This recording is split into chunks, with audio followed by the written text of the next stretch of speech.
Buenas tardes, en nuestra cuarta charla de sillón, desde la Facultad de Ciencias Médicas de la Universidad Nacional del Comahue, y esta vez con el agrado de tener la visita del decano de la Facultad de Ciencias Médicas, el profesor médico Miguel Ángel Vera. Y vamos a empezar este primer encuentro pidiéndole a Miguel Vera que presente a Miguel Vera. Bueno, vamos a tratar de ser lo más descriptivo posible. Bueno, no, Miguel Vera es de base y de formación y de progresión, todo eso, psiquiatra. Yo soy médico cirujano de formación, lo cual agradezco a mis amigos y colegas cirujanos de mi formación que me dieron una perspectiva más bien pragmática, realista, y un trabajo con la incertidumbre, con los diagnósticos a veces no son tales, ni los pronósticos tampoco. O sea que reconozco después de mucho tiempo todo lo que implicó formarse como un médico cirujano, mejor dicho, graduarse como médico, pero con una especialidad, ¿no? Pero bueno, en mi intento de la terapia intensiva, que estuve un tiempo, decidí por la psiquiatría.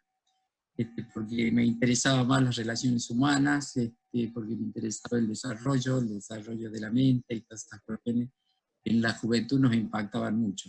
Y ya se vislumbraba toda la cuestión esta de las conductas, cómo estaban influenciando la cultura y todo eso. Así que me gusta mucho la psiquiatría, creo que no podría ser otra cosa en este momento. En ese sentido, bueno, empecé en el camino de trabajar en el servicio de salud mental, después tengo algo para compartir en este espacio. Tengo un colega muy querido que me dijo que yo era un psiquiatra, además de ser un existencialista y humanista, que es mi autodefinición. Él me definió, o sea, de la heteroimagen, y me dijo, vos sos de la línea de la psiquiatría administrativa. Fue descrita hace mucho tiempo, a mediados del siglo pasado, esta como una especialidad de los psiquiatras, que ahora no se la nombra por nada. Y se refería a cómo los psiquiatras, cuando incidían en los contextos, en las gestiones y en la forma de administrar o concebir la relación, que posteriormente iba a ser terapéutica, eso eran los psiquiatras administrativos, es decir, que estaban obligados o se obligaban a sí mismos a considerar la relación con el ambiente y el contexto. Así que además de un existencialista, soy un psiquiatra administrativo, al decir de mi compañero. Y bueno, y la vida me llevó y hoy estoy en un rol que es el de decano, no abandoné la docencia en la cátedra de psiquiatría, de la cual soy titular. Y bueno, y lo disfruto mucho, ambos trabajos lo disfruto mucho porque siento que voy creciendo y voy aprendiendo. Quizás ahora dentro de un ratito les hable eso de invertir esa vieja fórmula, ese paradigma de enseñanza-aprendizaje, y yo la veo más como un aprendizaje-enseñanza. Es decir, que hago la centralidad en el sujeto y no en el otro que viene como un estímulo, ¿no? Entonces, por ahí sería más bien un proceso de aprendizaje-enseñanza. Bueno, pero es una disquisición que no hace a la cuestión. Así que ese sería yo.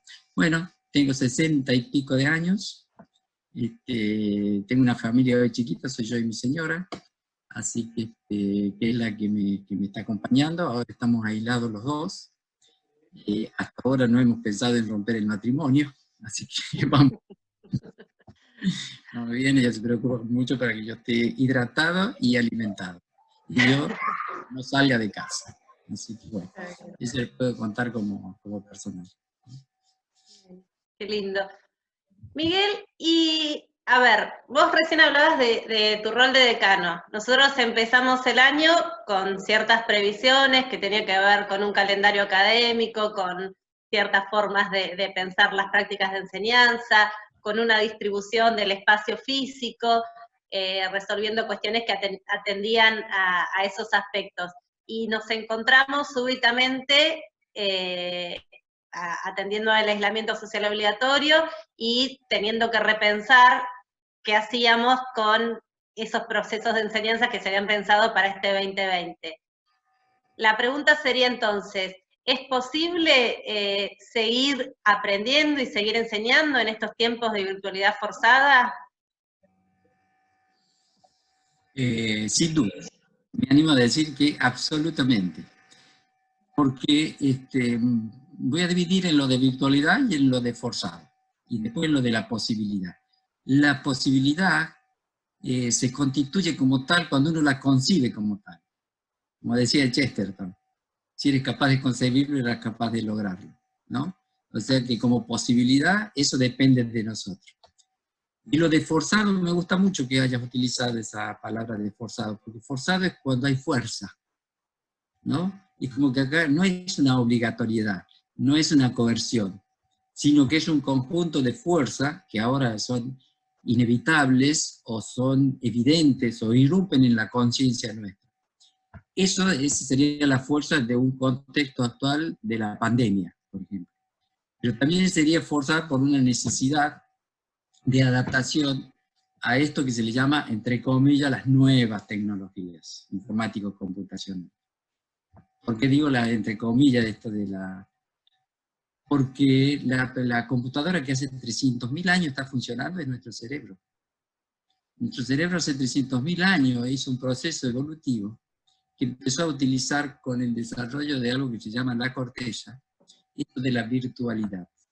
Y si no, díganme qué son los recuerdos.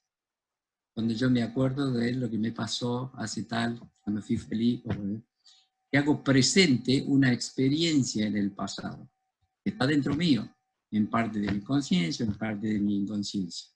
Y si no, no solamente los recuerdos del pasado, que cuando se presentizan lo hace en forma virtual. Y es tan fuerte y significa que si me pongo contento me voy a reír, y si me pongo triste hasta voy a llorar. Es tal el impacto de esa virtualidad biológica o psicológica o psíquica, digamos psíquica, lo más correcto, que me impacta a mí y yo procedo con una fuerza de realidad ante el recuerdo. Y si no, hablemos de los sueños. Pero no solamente lo que está ahí, sino la perspectiva del futuro. Por eso esto de que el futuro y el pasado son en realidad concepciones de otro proceso de aprendizaje científico de hace 200, 300 años, ¿no? De ir clasificando y separando las cosas. El tiempo y el espacio siempre son presentes, porque el pasado, en la medida que yo me acuerdo, está acá, y en la medida que yo vislumbro un futuro, está acá. Entonces ya es como para ir cambiando ese tipo de concepción. Y eso tiene su base cultural en el imaginario colectivo ahora que se habla del aquí y ahora. Pero el aquí y ahora no descalifica la experiencia previa ni el sentido de mi vida, sino el estado de conciencia en el cual yo incorporo los tres momentos, ¿no? Y eso respecto a la virtualidad y lo de la fuerza. Y la fuerza yo lo tomaría en este momento el contexto como un estímulo. Un estímulo. Y el estímulo, cuando yo lo percibo y lo registro, indudablemente se convierte en experiencia, y toda experiencia es un aprendizaje. Así que cuando me preguntas si es posible aprender, es decir, registrar la experiencia, metabolizarla y guardarla, para después aplicarla, ese es un aprendizaje. Entonces todos estamos aprendiendo en contexto de pandemia.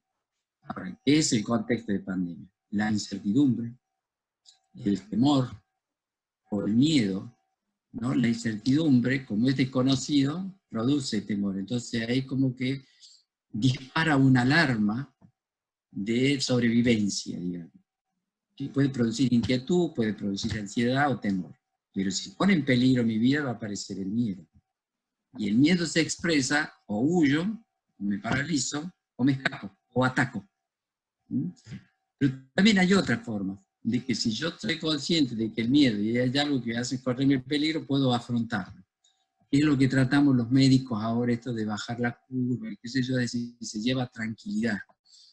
Es tranquilidad porque se está mostrando un camino y se va evaluando día a día el logro. Todo esto es aprendizaje. Entonces, cuando yo voy logrando esa tranquilidad, voy conteniendo y canalizando el miedo, porque voy bajando la incertidumbre. Por eso es tan importante que estemos todos juntos. Por eso le decía, aprender en la virtualidad forzada, todos los tres términos, y como la posibilidad, son todos positivos, porque así lo concebimos, o deberíamos concebirlo, ¿no? No como una amenaza, sino como una posibilidad, ¿no? Una oportunidad. ¿Qué otra cosa podría decirte de...? ¿Y qué características adquieren estos nuevos escenarios para vos? Bueno, las características que tienen estos nuevos escenarios, que es nuevo, pero como yo les decía recién, no son nuevos escenarios en la virtualidad. ¿Qué es lo que pasa? ¿Por qué lo ponemos como una cosa de la afuera? Porque estamos tomando conciencia, de acuerdo a un estado de conciencia previo, de esto que es nuevo. Como yo les decía, esto no es nuevo, ya lo tenemos. Entonces, ¿qué es lo que es un escenario? Un escenario es un conjunto de elementos contextuales que influyen en la dinámica o en el humano que está ahí adentro. La relación entre las personas y los contextos es lo que dan los entornos. Los contextos son más estables, son más rígidos. Los entornos son dinámicos, son de intercambio. Por eso el entorno es que va torno a, se va moviendo, eso quiere decir. Entonces, el contexto de la virtualidad sería el soporte informático, lo que hoy nos preparamos para tener esta charla, pero el entorno virtual es lo que yo estoy vivenciando, estoy percibiendo de ustedes, y le damos consideración de verdad. ¿Es verosímil esto que yo estoy hablando con ustedes por este medio? Y totalmente. Un ejemplo de virtualidad, tengo dos ejemplos ahora que se me ocurren. Si me digrego mucho me guían. De dos tipos de virtualidades que utilizamos a diario. Cuando nos miramos en el espejo, ¿no? Del otro lado, vemos una imagen. No me acuerdo. Y yo me doy cuenta que ese soy yo. Y lo vivo desdoblado de mí. Eso es una virtualidad. Y es tan fuerte esa virtualidad que me lleva a decir, hoy estoy bien, hoy me veo mal, me tendría que maquillar en el caso de las chicas, o afeitarme en el caso de los varones. Impacta en mí de tal fuerza esa virtualidad, y no solamente que me lleva a un comportamiento inmediato, sino que me va constituyendo en mi propia identidad. Cómo yo me voy reconociendo día a día, y me va fortificando hasta el yo, cuando me miro en el espejo, cuando me miro al pasar en una vidriera, y me miro en cuerpo entero. Voy necesitando eso para poderme constituir. Obsérvese que si esta virtualidad la aplicamos en el proceso de enseñanza-aprendizaje, la fuerza que tiene la imagen, el modelo, en cuanto a disparar un proceso de enseñanza-aprendizaje. Y el otro ejemplo, que me gusta mucho también de virtualidad previa a las tecnologías, porque las tecnologías remedan algo, porque en la naturaleza todo está y se presenta de diferentes maneras. Es la intuición. La intuición que ha sido descrita desde la medicina tradicional, desde la psicología, como un sexto sentido. Y la intuición es un tipo de conocimiento holístico o totalizador en el cual se le desconocen las reglas de su organización. Porque yo cuando hablo de cognición es más sencillo. Digo que la cognición está constituida por las funciones psíquicas y estas a su vez por el pensamiento. Eso tengo más o menos claro. Pero en la institución no sé cuáles son los procesos, porque son mayormente inconscientes, son perceptivos. No tengo una conciencia real de lo que estoy percibiendo, cómo lo estoy percibiendo. Eso que acabo de decir, llévenlo al caso de las computadoras. En realidad desconocemos qué es lo que está pasando en ese sistema binario, cómo se produce la electricidad, estos programas que si uno aprieta un botón se cambia de idioma y todo sigue lo mismo. Entonces, hay tantos procesos desconocidos dentro de lo computacional o la digitalización que sin embargo no descalifica que la estemos usando y digamos esto es real. Eso pasa con la mente humana. Entonces la intuición es un ejercicio, una aplicación de la virtualidad psíquica que tenemos en el aprendizaje. Yo conozco, ¿me gustó o no me gustó? ¿Me cayó bien o no me cayó bien? Esto es intuitivo, me pinta, me da cosa. Todo eso que no tiene explicación es la virtualidad, que está funcionando como una manera de conocer a la gente y de aprender continuamente, ¿no? De hecho, una forma de valorar las aplicaciones es qué tan intuitivas son. Cuando vos decís un programa está bueno a nivel de usuario, tiene que ver con eso, porque es bien intuitivo dónde tenés que tocar, qué tenés que hacer para lograr tu interés. Exactamente. Y bueno, y cuando la intuición está funcionando de esa manera que vos decías, aparecen los indicios de la creatividad. Entonces, y ahí aparecen otras cuestiones más que lo vamos a hablar quizás a futuro. Así que bueno, las características de estos nuevos escenarios en realidad son características que estaban siempre, ¿eh? O sea, característica viene de carácter, de configuración, ¿no? pero siempre en el sentido de que recién ahora las estamos describiendo. Porque la virtualidad del WhatsApp, de los mails y todo eso hemos ido incorporando y lo hemos ido resignificando para poder incorporarlo en nuestra concepción perceptiva, digamos, para darle visión de verdad, ¿no? Porque siempre buscamos nosotros la certidumbre. ¿Cuál es la característica? Medio como si uno busca una característica que lo diferencie a lo virtual de lo real, porque encima existe el concepto de realidad virtual, porque la realidad virtual es tan real como la realidad presencial, ¿no? Es difícil encontrarla. Una sola tiene diferencia. Es el canal de comunicación y esto de la TIC, de la herramienta. Pero el resto del proceso del aprendizaje virtual o por medio de las TICs es exactamente igual, a mi criterio, de todos los mecanismos de aprendizaje. Lo que está cambiando es la herramienta. Por lo tanto, ¿dónde tiene que estar la centralidad del aprendizaje? Sea con este soporte con el que fuere, está en el sujeto que aprende. Con las TICs, que en esta virtualidad tecnológica, como la otra virtualidad, que ya la tenemos desarrollada desde hace todos estos miles de años que yo les estaba hablando. Así que esas son las características.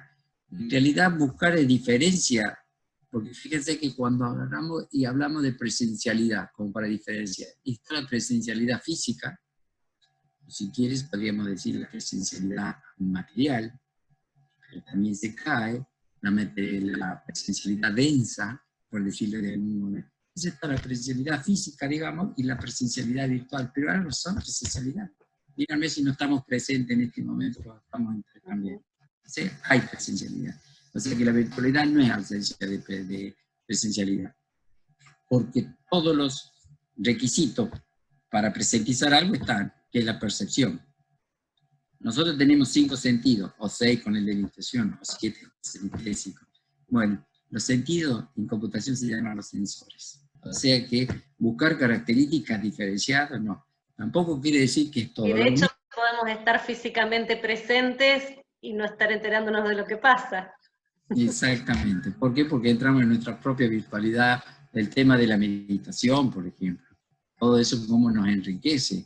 Es decir, poner la mente en blanco, o como dicen algunos teóricos del aprendizaje, hay que divagar para poder crear, pero para divagar hay que sacar un montón de paradigmas que nos permitan ir sueltos e ir buscando, qué sé yo, que es la base de la publicidad. Entonces, cuando de virtualidad hablamos, ojo con ponerla o contraponerla a la presencialidad, porque eso sí es un error epistemológico serio, que lo que hace es obstaculizar o ponerlo a uno en situación de decidir falsamente, son falsos dilemas, o virtualidad o presencialidad. Eso es falso y es un experto. Así que, bueno, esas serían respecto a las características que me preguntabas.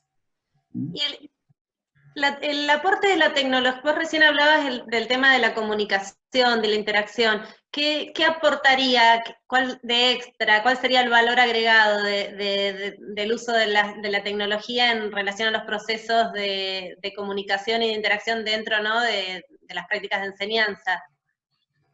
No solamente en este momento de virtualidad, sino en siempre, cada vez que nosotros pensamos algunas prácticas de enseñanza que habilitan la mediación tecnológica, ¿cuál sería desde el lado de la comunicación el extra que aporta el uso de las tecnologías? Por ejemplo, el cúmulo de información y de datos. Por ejemplo, el uso de la tecnología en el tema de los datos es como una memoria. De hecho, se llama memoria, como se llaman estos dispositivos donde uno va guardando datos, ¿no? Aportaría eso, la disponibilidad de datos y de información. Y si quiero dar un ejemplo inmenso, es la Big Data. Por ejemplo, ahí está toda la fuente del conocimiento.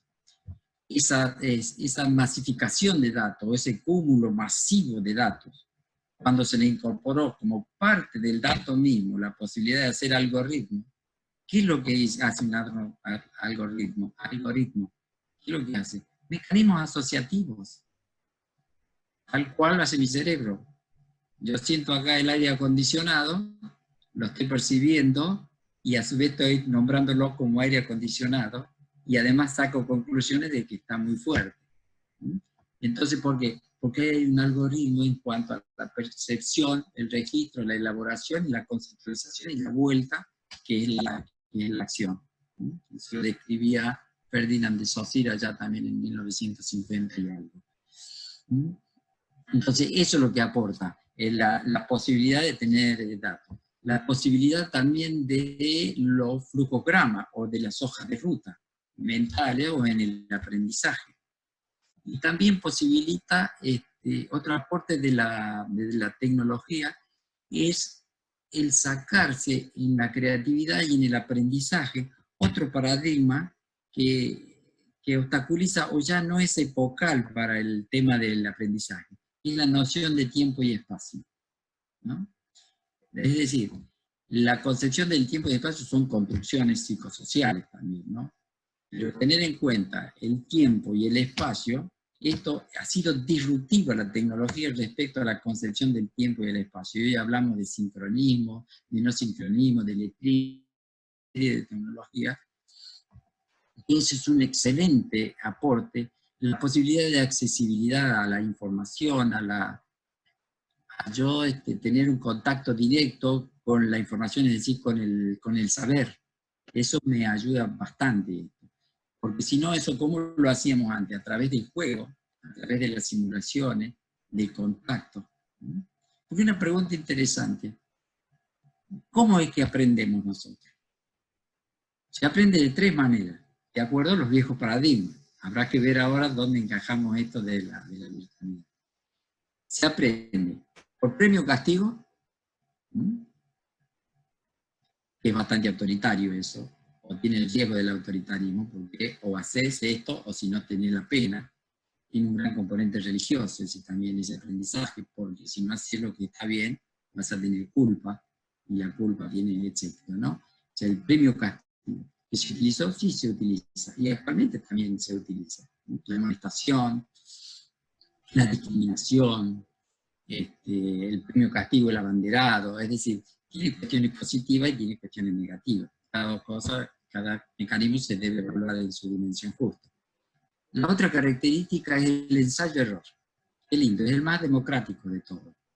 Es decir, cómo uno puede ir aprendiendo con el ensayo y el error. Como decía un técnico del Silicon Valley, cuando nos equivoquémonos pronto, así podemos seguir. Es decir, recuperaba el error como algo muy positivo porque uno podía descubrir que ese no era el camino. Había que inmediatamente tomarlo el error, no como un bloqueo, sino como una posibilidad de buscar el camino correcto, ¿no?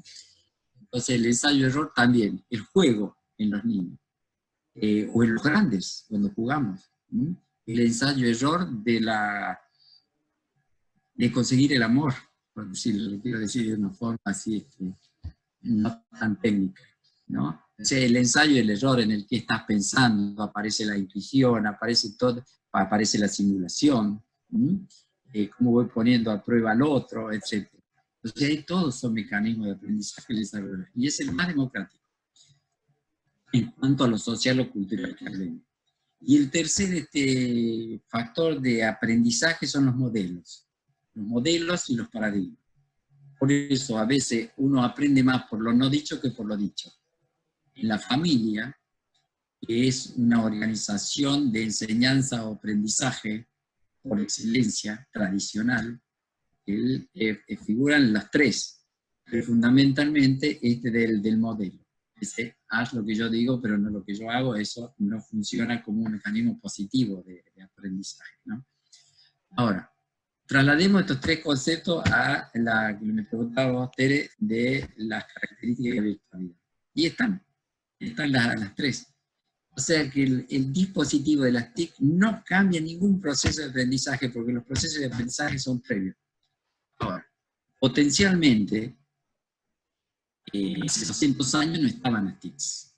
Entonces, ¿cómo hacíamos para aprender? Entonces desarrollábamos nuestras potencialidades psíquicas o psicológicas para aprender, las adaptábamos al contexto y allí las desarrollábamos. Ahora tenemos el contexto de las TICs, Y acá viene la buena noticia. Vamos a desarrollar todas las potencialidades. Nuestras potencialidades, cosas que podemos hacer, ¿no? Que después una potencialidad, si se desarrolla, se convierte en capacidad. Y la capacidad, si la ejerzo mucho, se convierte en una habilidad. Todo es aprendizaje. Entonces, lo otro que aporta la TICS es que me va a permitir, y escuchen esto, el desarrollo de mi propia potencialidad en la medida que yo la acepto y la construyo como algo positivo. Porque si yo digo, no, esto no sirve porque esto yo no soy así, me supera la tecnología, esto es extraño, es de dominación. Eso de que es cierto que la globalización fue consecuencia de la masificación de la información a través de las TICs, ¿no? Fue el principal factor. Otros factores que también incidieron fueron los intereses de dominación, intereses económicos, bueno, que se podría hablar también. Pero la globalización, ¿qué pasó? Que la tecnología permitió, se globalizó, pero se le dio una utilización de dominación tal, en todo aspecto, social, cultural, de distribución, etcétera, que estamos ahora en crisis, o por lo menos en una situación de poder analizar eso. Entonces, hablando de cómo impactan las tecnologías, impactan, ¿pero dónde? En la concepción del hombre, del factor humano.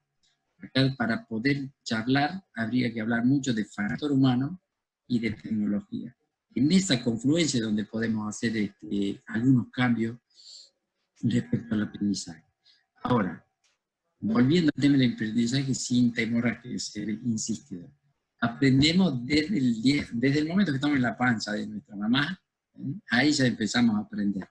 Hace un rato charlamos y yo le comentaba. Todos los estímulos que estoy recibiendo yo cuando estoy dentro del útero de mi mamá, se me van grabando en algún lado. Y si no, ¿qué son los instintos? El instinto son mensajes genéticos, son una organización genómica que tengo, pero además con los estímulos que ya empiezo a recibir en la panza de mi mamá, y yo voy a nacer con instintos. Los instintos son los que, la mancha de adentro, eso quiere decir la tinta de adentro, eso quiere decir la palabra de instinto. Qué interesante ese concepto. Entonces, ¿qué es el aprendizaje? Es el desarrollo de la persona. Es el desarrollo de las sociedades. Y es el desarrollo. O sea, que todo ya de por sí, el aprendizaje en sí mismo es un proceso de desarrollo. ¿Desarrollo de qué? De las potencialidades, de las capacidades que tenemos cada uno. Por eso, está bien de decir, lo importante es el sujeto en el aprendizaje. Y las TICs solamente son una herramienta. Está perfecto, porque es un dispositivo. Está como yo la construyo en su significado. Es que dependen de mí. Y esto lo digo porque hay unas corrientes actualmente que denotan la virtualidad porque le ponen un factor que es válido de ideologías respecto a que no es conveniente para el desarrollo humano. Es como el medio ambiente. Eso depende de nosotros y cómo nos reguemos los seres humanos para buscarle un sentido positivo hacia dónde va nuestro desarrollo. Y no está yendo por buen camino, a mi criterio.